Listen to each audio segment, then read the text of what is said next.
she knew she had to get there because they were going to go to second. Unlike most bunts, usually you just go straight to first. St. Francis instead went to second, and they're able to advance on it.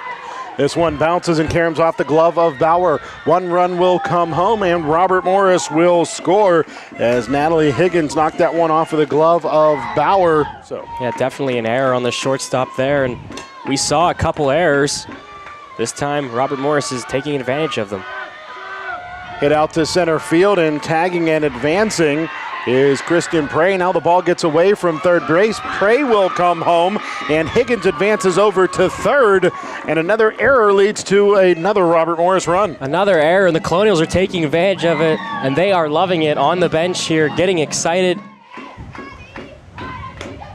And this one by Bartlow knocked out into left field, and an RBI single for Abrielle McCartney, and the Colonials on top 3-zip. Colonials look like a completely different team from game one. Getting a nice base hit going to the left side. Taking the ball, it was an outside pitch. And this one will slide underneath the glove of Troxel, and another run will come home for Robert Morris. And coming home for RMU, a second run for the Colonials as Eisenberg scores from second, and RMU is on top 5-zip. Troxel playing up again. The corner infielders are up, and that one gets underneath the glove of Troxel. And a couple Colonials are scoring, and again, hitting the ball. Elsie's 2-1. This one over to second base. It bounces out of the glove of Taylor Bartlow. She's going to get up and toss it over to second base to get the force at second. But the run will score as Frank reaches.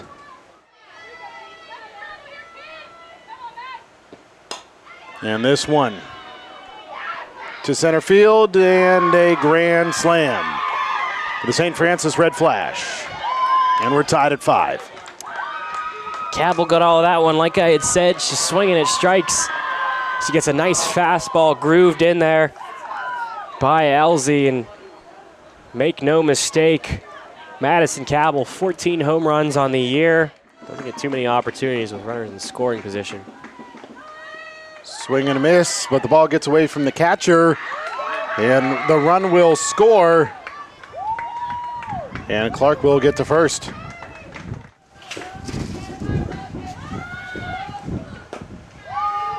And this one will find its way out to center field. Riggle will come around, and she will score. RBI single for Bartlow, her second RBI single of the game. She has 3 RBIs in total, and Robert Morris extends their lead. Gets one out here in the third inning. That'll bring up Higgins. Higgins gets underneath this one, and it'll carry out into the shallow center field. A collision between Bauer and Frank in shallow center field, and the run will come in on the collision out there in shallow center. Errors are killing St. Francis right now near center field. And this one out into left field. It'll fall in front of the left fielder, Sierra McKee. 1 run comes home. 2 will score for the Colonials. And sliding safely into second base, Abrielle McCartney. And Robert Morris has opened up a big 9-5 lead. Look at this bench. Listen to the bench. They are pumped up right now. 9 runs against one of the top teams in the NEC. Colonials looking like a completely different team in this second game. Now batting, catcher. And this one carrying well out to left field. It'll hit the hill. And a 3-run home run for Norton, and a 5-run game turns into a 2-run game.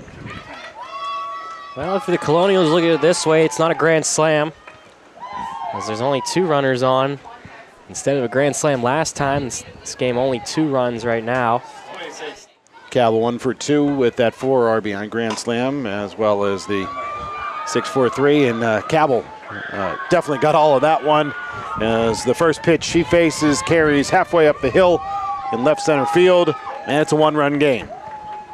And Riggle hung a fastball up right in the wheelhouse for Cabell. That's a no-doubter. 2-0. And this one out into left field.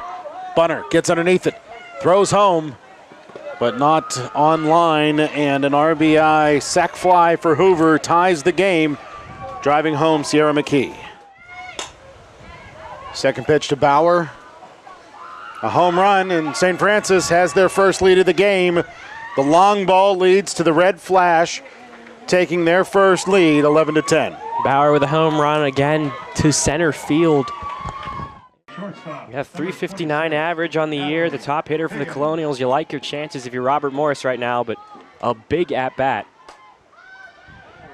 Higgins knocks this one into center field.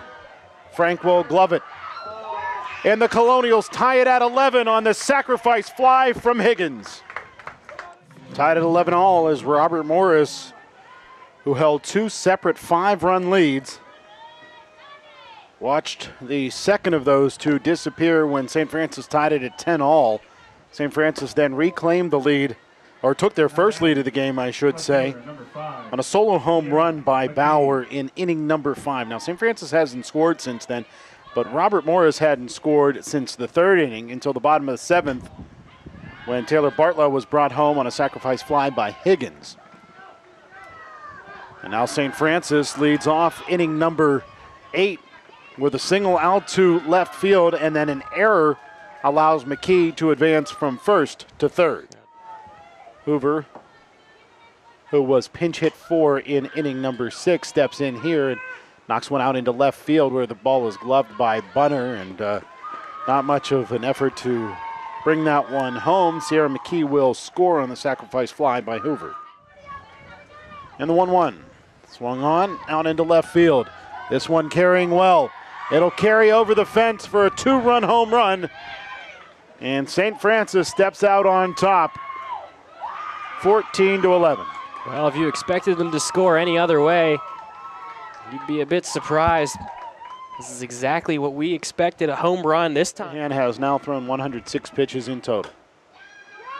As Bartlow knocks this one up the middle, it'll roll all the way out to the center fielder, driving in 1 run, and Bartlow also advancing Eisenberg over to third with an RBI single. Bartlow now with 4 runs batted in this game for Robert Morris. And the first pitch to Bunner is popped up. Trahan comes charging. She gloves it, and Robert Morris falls in game number 2 in 8 innings, 14-12 to the St. Francis University Red Flash.